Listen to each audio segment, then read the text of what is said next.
আমাদের এখানে এখন কিছুই হয়নি। যারা পাওয়ার প্রকৃত একবার গিয়ে দেখেছেন তাদের বাড়িগুলো গিয়ে দেখেছেন, শুধু ভোটের বেলায় বাড়ি দুয়ারে দুয়ারে লোকে চলেছে, বাড়ি তাদের দেখেছেন তারা কি অবস্থায় আছে। এই যে বাচ্চাগুলো এখানে হাজার বার এখানে পড়ে যাচ্ছে স্কুলে, এখানে জল যাচ্ছে না, ড্রেনের কোনো সংস্কার আমাদের এইগুলো করে দিলে ভোট দেবো, নাহলে আমরা এখানে ভোট বয়কট করবো। মমতা কি বলে যে যারা ভাতা পায়, যারা লক্ষ্মী ভান্ডার পায়, সেই পয়সা নিয়ে ঘর বাড়ি করবো আর ঢালাই করুক। চাকরি না হলে খাবো কি? 1,500 টাকায় কি আমাদের সংসার চলে যাবে? চাকরি না হলে খাবো কি? 1,500 টাকায় কি আমাদের সংসার চলে যাবে? মধ্যে এই যে সজল ধারাটা দিয়ে গেছে, আর এই ঢুকেছে সাবমার্সেলটা, এই ঢুকেছে এই হ্যাঁ বলে বলে মানে এইটাই হয়েছে। যারা পাওয়ার প্রকৃত একবার গিয়ে দেখেছেন তাদের বাড়িগুলো গিয়ে দেখেছেন, শুধু ভোটের বেলায় বাড়ি দুয়ারে দুয়ারে লোকে চলেছে, বাড়ি তাদের দেখেছেন তারা কি অবস্থায় আছে। এই যে বাচ্চাগুলো এখানে হাজার বার এখানে পড়ে যাচ্ছে স্কুলে, এখানে জল যাচ্ছে না, ড্রেনের কোনো সংস্কার হচ্ছে না। আমাদের এইগুলো করে দিলে ভোট দেবো, নাহলে আমরা এখানে ভোট বয়কট করবো। একদম পরিবর্তন চাইছি আমরা, খেটে খাওয়া মানুষ, আমাদেরকে করে দিতে হবে। আমাদের সমর্থন এই মন্ত্রী প্রশাসনদের মতন আমাদেরকে সব করতে ঘর বাড়ি করে দিতে হবে। যারা প্রকৃত পায়নি, একটা ছেলের বাপ মা মরে গেছে তাকে ঘর করে দিতে বলছি, সব লিখে নিয়ে গেছে, ঘর করে দেয়নি। হ্যাঁ আমি বিধবা হতে পাই, তিনটে ভাতা দেন, তাহলে কি লোকের হয় না? 1,500 টাকা করে দিতে লোকের সংসার চলে না। যখন না দিতে তখন তো চলছে। লোকের যুবতী সুবতী ও এসে সেটা দিয়ে দিচ্ছে, প্রেম করার জন্য দিয়ে দিচ্ছে, মোবাইল দিয়ে দিচ্ছে। আর এইগুলোর বেলায় দেখতে পাইনি দিদি, আমার নাম সরস্বতী দলে। আর এলাকায় কত কি হচ্ছে, এই তো জল পারি পারি যাচ্ছি আসছি, ছানারা কাঁচা খেয়ে পড়ে যাচ্ছে, আমরাও কিন্তু মাছ খেয়ে পড়ে যাচ্ছি। আমার দিয়ে কি দেখছে 14 বার মেপে গেছে, বলে হ্যাঁ আজকে আমি অঞ্চলে গেছি, তারপরের দিনই মেপে। এখন আমাদের এই যে এই রাস্তা ঢালাই করতে হবে, আমাদের ঘর নেই, চোরসে ডুবি করে চলো, আমার তো আর বাপ মা কেউ নাই, একবার এইরকম লেবা পুষা। আমি লক্ষ্মী ভান্ডার পাই, কি বলে যে যারা ভাতা পায়, যারা লক্ষ্মী ভান্ডার পায়, সেই পয়সা নিয়ে ঘর বাড়ি করবো আর ঢালাই করুক। চাইছি আমাদের যে পরিবর্তন, আমরা চাইছি এই রাস্তাটা ঢালাই করে দিতে হবে, তার ঘর বাড়ি নাই দেখতে হবে। ড্রেনের এই যে যাদের ড্রেনের দরকার তারা কি বলছে, আমরাই ছুটে মরতে যে আমরা ডুবে মরি বলে।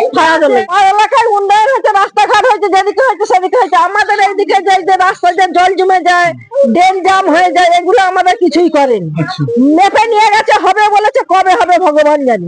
আমাদের বাড়ির কতবার ছবি তুলে নিয়ে গেছে, হ্যাঁ বলছে যে ঠিক আছে আপনাদের নাম হচ্ছে আমরা তুলে নিলাম। ওই তো এখন বলছে যে বাড়িগুলো পেয়েছে, আমরা বলছি কি হলো আমাদের আসেনি কেন বাড়ি? বলছে এগুলো 17 সালের এগুলো করা ছিল। তাহলে সেই 17 সালের গুলো ছিল, আর এইগুলো যে ছবি তুলে নিয়ে গেল বিডিও থেকে অফিসার এসে, আমাদের ভুল। শুনুন, লক্ষ্মী ভান্ডারটা শুধু আমার দিকে একাকে দিচ্ছে নি, আর দিদি দিচ্ছে ঠিক কথাই, কিন্তু সে কিন্তু কোনো পার্টি কি জাত ভেদ গরিব বড় লোক দেখে কাউকে দিচ্ছে না, নিচু স্তরের মানুষরাই এরকম করছে। হ্যাঁ সরকার যদি এসে আমাদের উন্নতি করে, আমাদেরকে দেখে, আমরাও সরকারকে দেখবো না।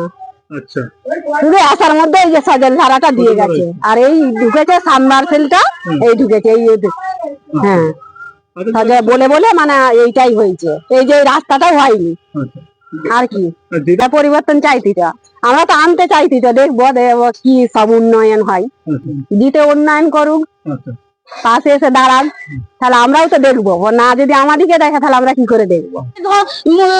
একটা সম্প্রদায় যদি তাদের ধর্ম নিয়ে করতে পারে রাজনীতি, তো আমরাও করবো, হিন্দুরা কেন করবো না? আমাদের দেশ, আমরা এখানে অবশ্যই রাজনীতি করবো, 100 বার করবো না, কোনোদিনও না।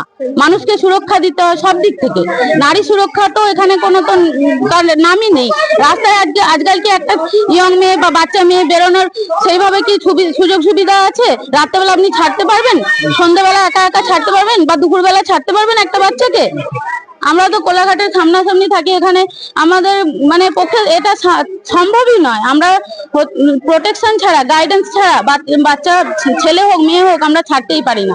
এই সরকার তো এতদিন আমরা দেখলাম, তার তো সেরকম সেই হিসেবে কোনো উন্নতি দেখতে পাচ্ছি না। আমরা কোনো দিক থেকেই আমরা নারী হিসেবে সুরক্ষিত নয় এখানে, বা আমাদের যেগুলো প্রয়োজনীয় সবসময় আমাদের কথা সেইভাবে শোনাও হয় না।